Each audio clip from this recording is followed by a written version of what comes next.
I think I have you. Yeah, this is much better already. Okay. Okay. Hey, we are together. We are here. You know what? The Yes.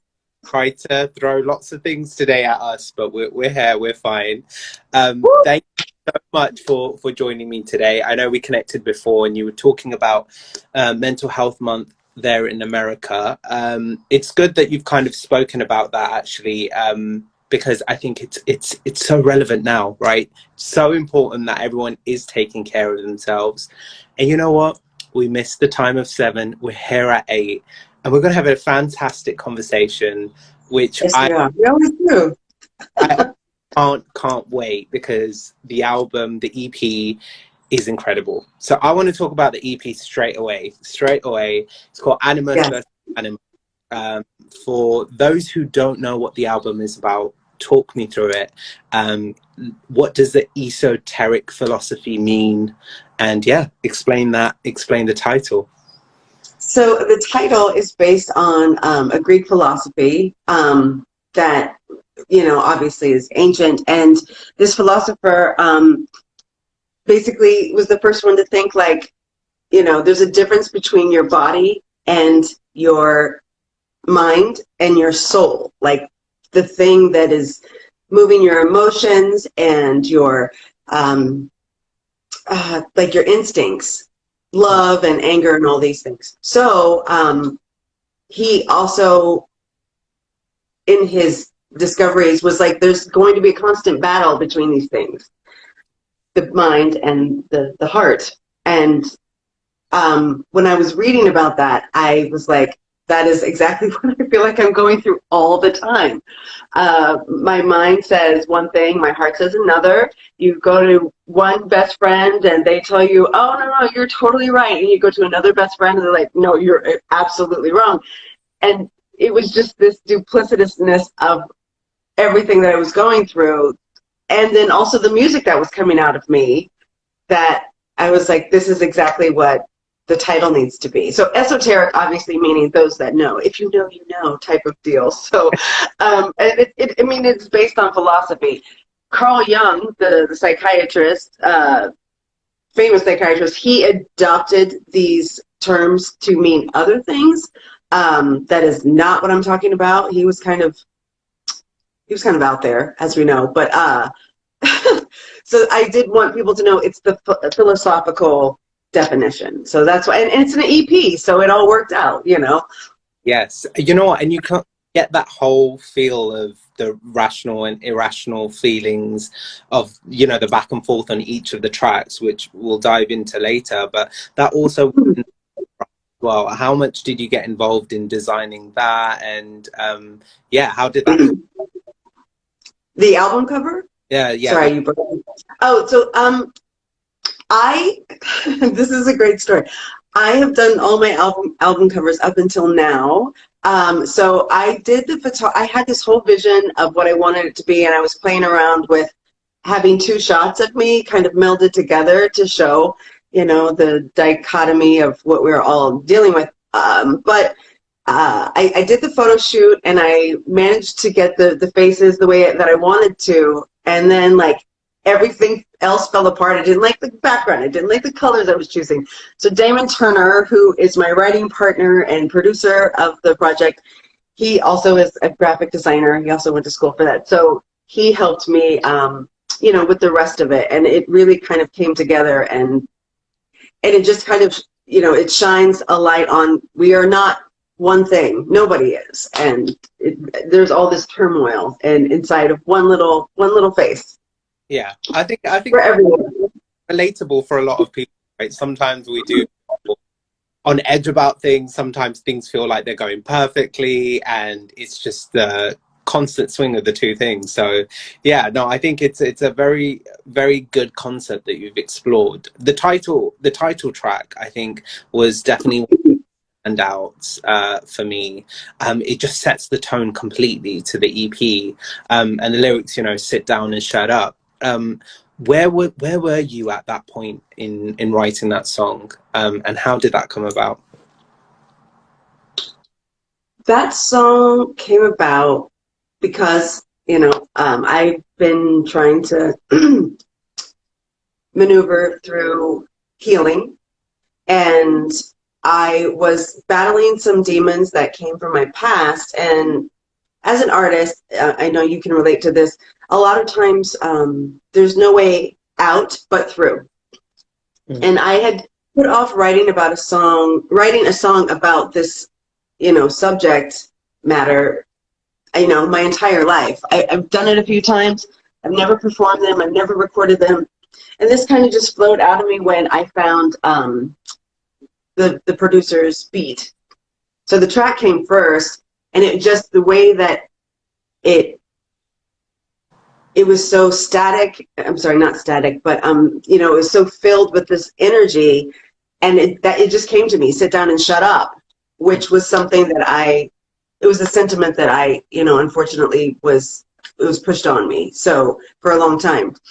So this, the song just kind of flew out of me. And again, like, this is where the title of the whole album came from, because I was told one thing, and then in my heart, I was trying to break out and live another. And it was this constant battle of, you've got to put on this face, you've got to have this secret, but your heart will, and your soul will make it through this, and you'll be able to get out of here and thrive one day. Yeah. And, without going into too many details, I just felt like, as far as like abuse and, negative family and negative vibes and negative toxic relationships, everyone kind of deals with that, like, how am I going to get through this? What am I going to take out of this? Even when I do escape, like, what's going to stay with me? And that whole thing about, like, your rational mind is not going to save you. Your heart's not going to save you.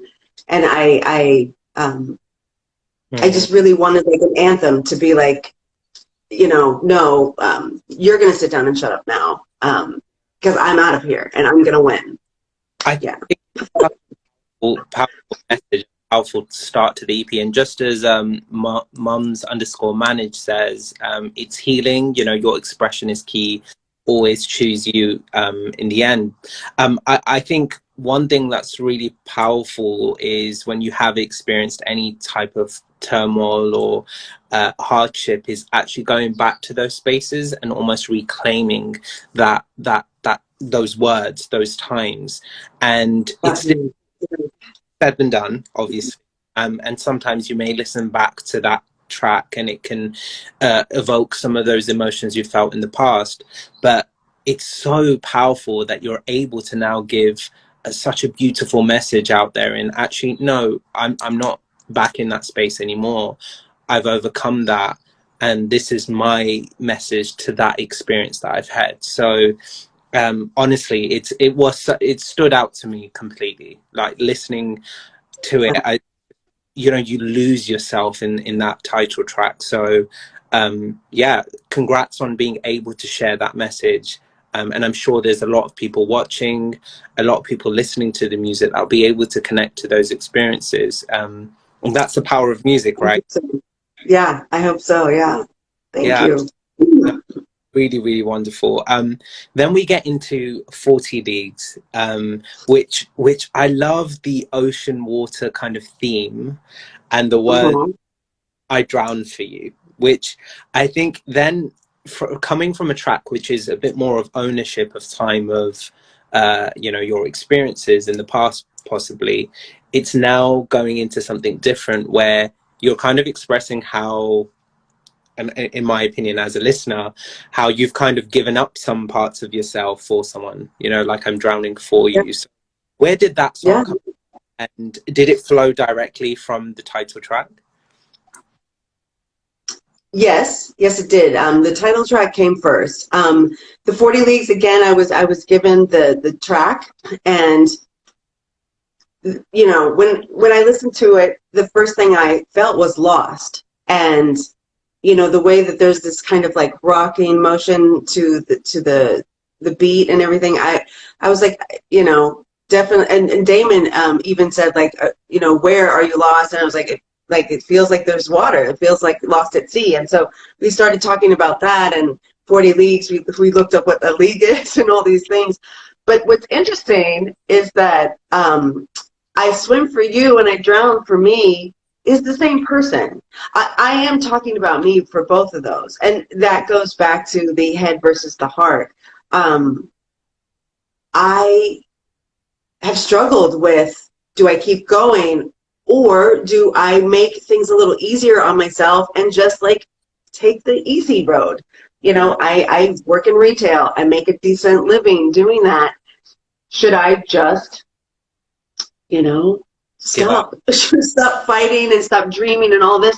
But I can't. I have to keep swimming. I have to get to land and have my feet in the sand, because that's the whole point. That's why I'm here. You know, I'm in the middle of the ocean, and it's you know, one way or the other, and there's no way back. You know, Yeah.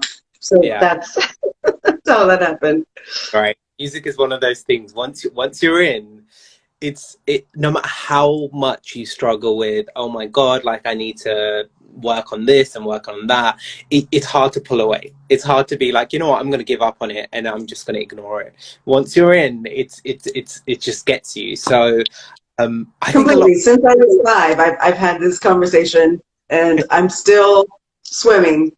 Yeah. So that's a good sign. That's a good sign. I think it's, again, a sentiment of strength, right? When you're able to just be like, you know what, it's a struggle. I feel like I'm drowning. I feel like sometimes I'm overwhelmed with everything. Yes, but also I'm moving forward and I'm able to kind of come through it. That is, I think it's a powerful message. I was listening to it, and honestly, again, that I kind of connected to, like I said, as an artist, I feel like I'm constantly in the back and forth of like, this might not be for me. But then part of me, as soon as I get to that point, something amazing happens and I'm like, you know what? I think it is, you know, I meant to share my message.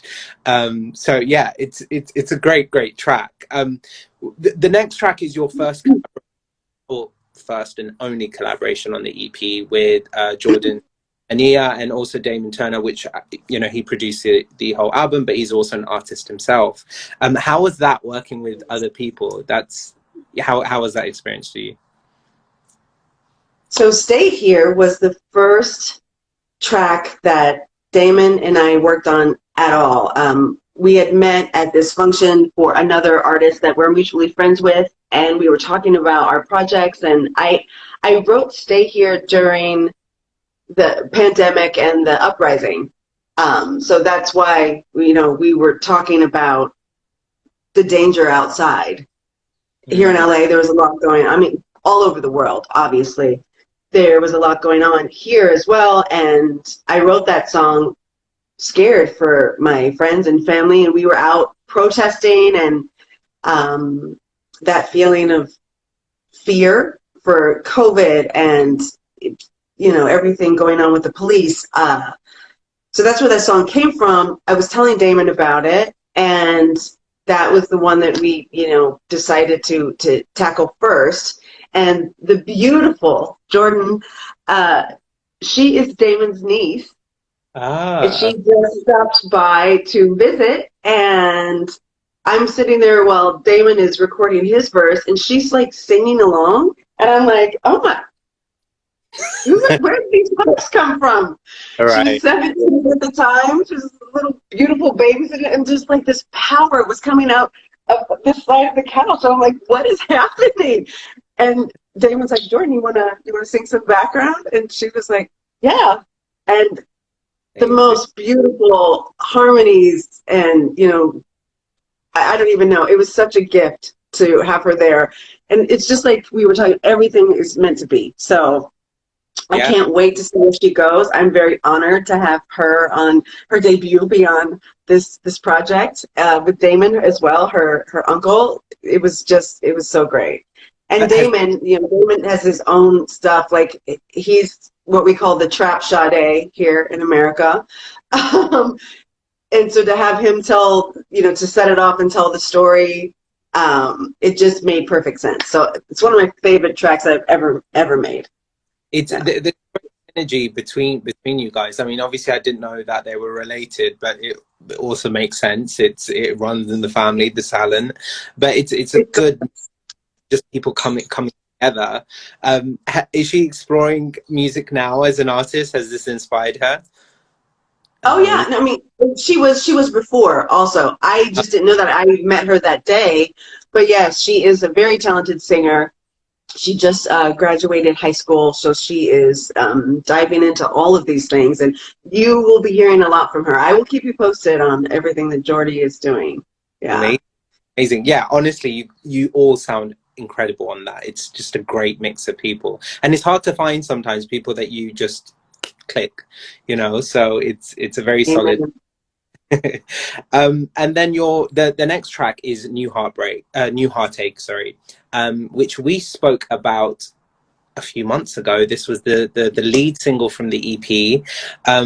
If you were watching this on YouTube, I'm going to put a link to the previous interview that we had where we explored the track itself. But I wanted to ask you, what was the reason you choosing this as the lead single? I mean, they're all amazing, and I wouldn't even know which one I would choose, but why was that the one that you went for? I wish that there was like a better reason. I just felt like this one was the most accessible.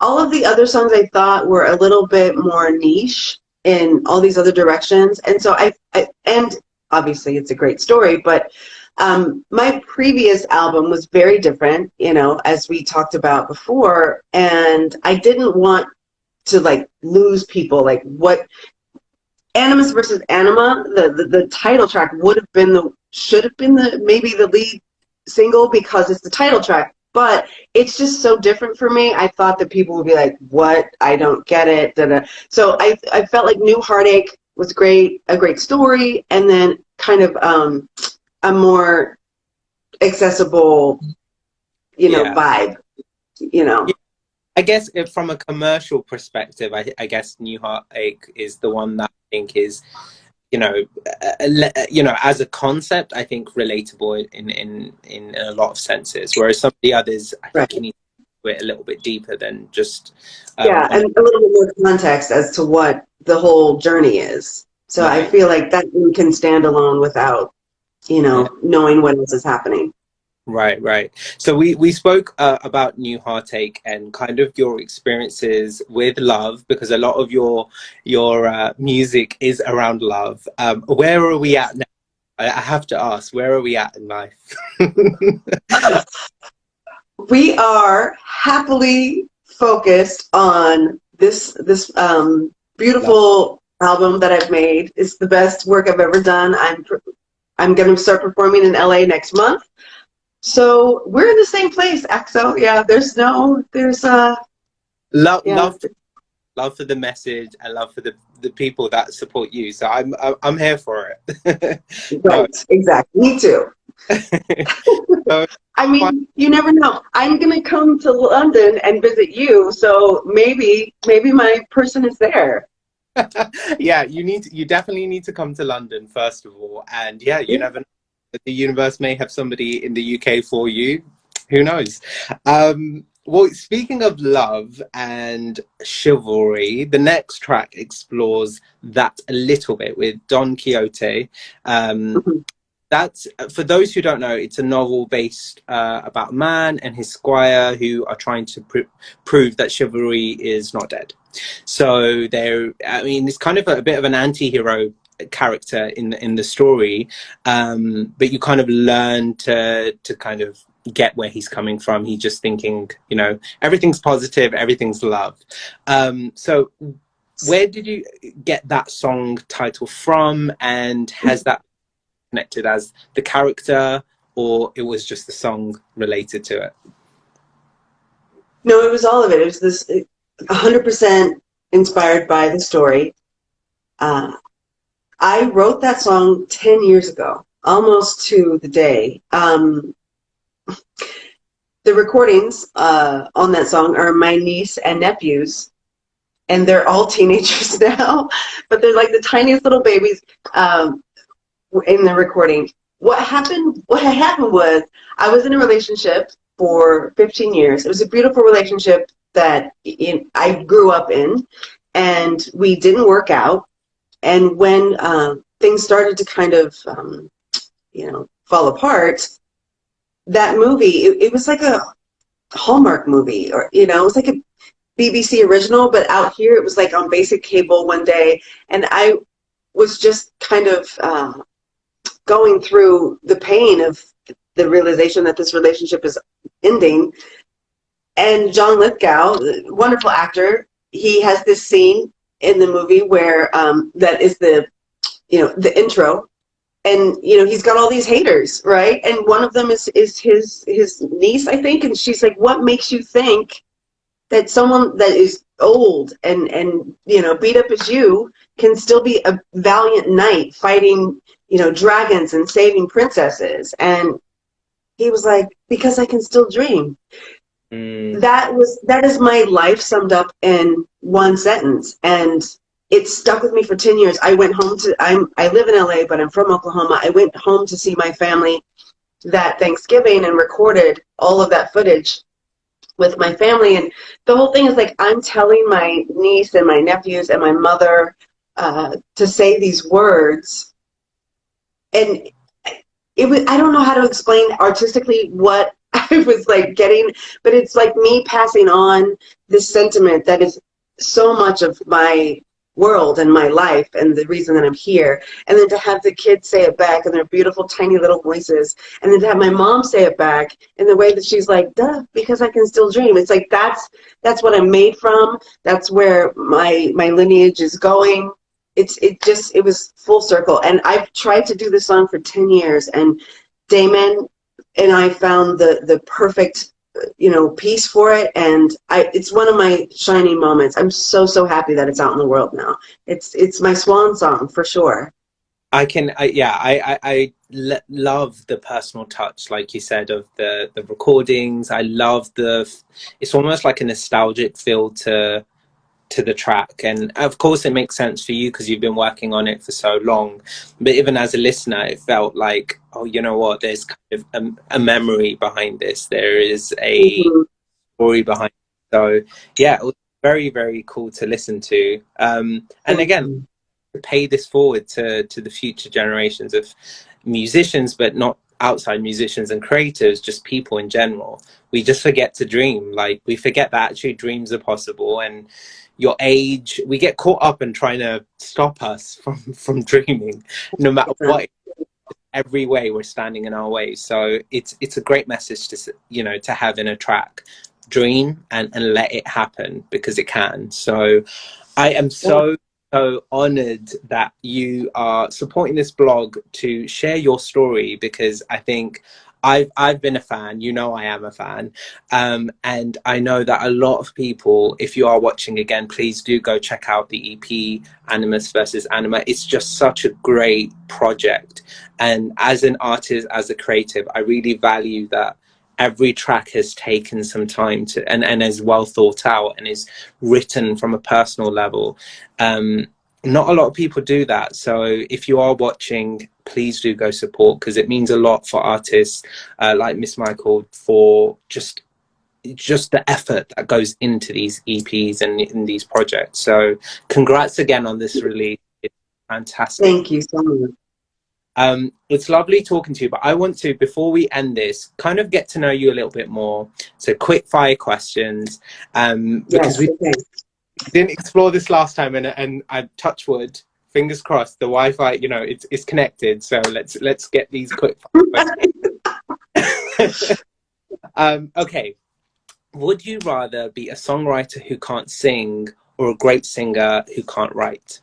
And I think this is a key one for you, because you do put a lot of emphasis in the lyrics, because it comes from a personal space. But I know as a vocalist, like, there's a lot of things that you've explored vocally as well, which is fantastic. But which one is a priority for you?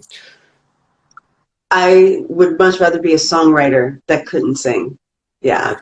The expression of it all, like, that is just key to me. I'm not the greatest singer in the world. I write my feelings. So, I'm able to portray that. But definitely, if I couldn't write, I would be so stuck. So stuck. Okay. Oh, I think you're a great singer. I think your voice is very, very good because it's something that doesn't like sit in a specific genre. I feel like you could do a lot. So, yeah, I think you have a great voice.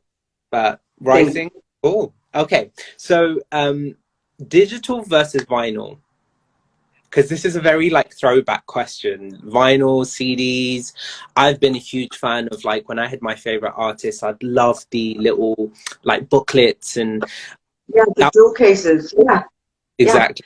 I, I am definitely an analog girl in a digital world. That's a Gaia Scott Crouch is my one of my best friends. That is a quote by her. But no, the collecting the CDs and putting them in alphabetical order and reading who produced and who wrote and who played on these tracks. It was one of my favorite things. Yeah. Um, and the fact that I don't get to like make little jewel cases with the lyrics so people can like read the story, it breaks my heart. So Yeah. yeah, no, definitely vinyl slash CDs, Yeah. Okay. analog. Do you think you'll ever release anything like that? I know a lot of artists are getting it in more like retro to what they're releasing. Do you think you think like that, like a little project where you are doing maybe at a gig or a special project for a vinyl? I would love to do that. We've, working with Damon, I know that that's part of the conversation.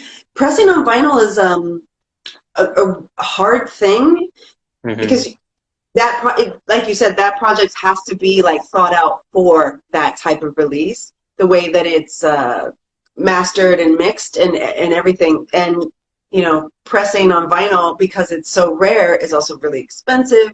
So Yeah. I definitely do. I already have ideas for like a live vibe, and I love just the sound of a vinyl record and that texture. But I don't know yet. I mean, nothing's planned, but that's definitely in the back of my mind. It's on the list. It's on the list. It's on the list. Okay, looking forward to it. Headphones or speakers? Which is my one of my favorite questions because as an artist, when you're listening to music and you're in with a producer through the speakers, it's a completely different experience. Uh, Headphones is also a really great moment to kind of close off everything else and like be in the track and be there in yourself as well. So I find that a very difficult question to answer, but what would you say, headphones or speakers?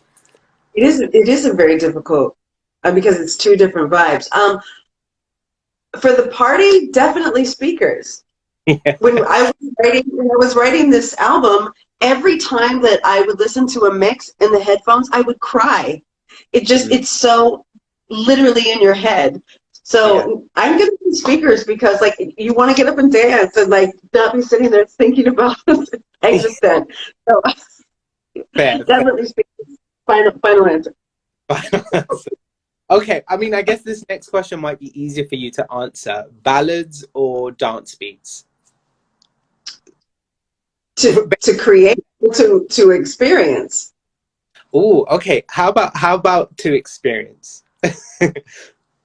Dance beats all the way. Okay. But then as an I artist, As an artist, I wish I could write a party song so bad. I want to write a happy record so bad. It's just ballads are what comes out of me. I'm that girl right we now. you know what? I'm right there with you because I find it when I go to write, it just it becomes a ballad. Like there's something, I guess as an expression, maybe that's the space I'm in. It needs to be a ballad, right? I've tried dance beats, and actually, what I would say is, as a performer, that's more difficult to perform. Not only because vocally you need to kind of be at the top of your game, but if you don't have a crowd that's equally as hype as you, it's a very awkward situation Oh, to yeah.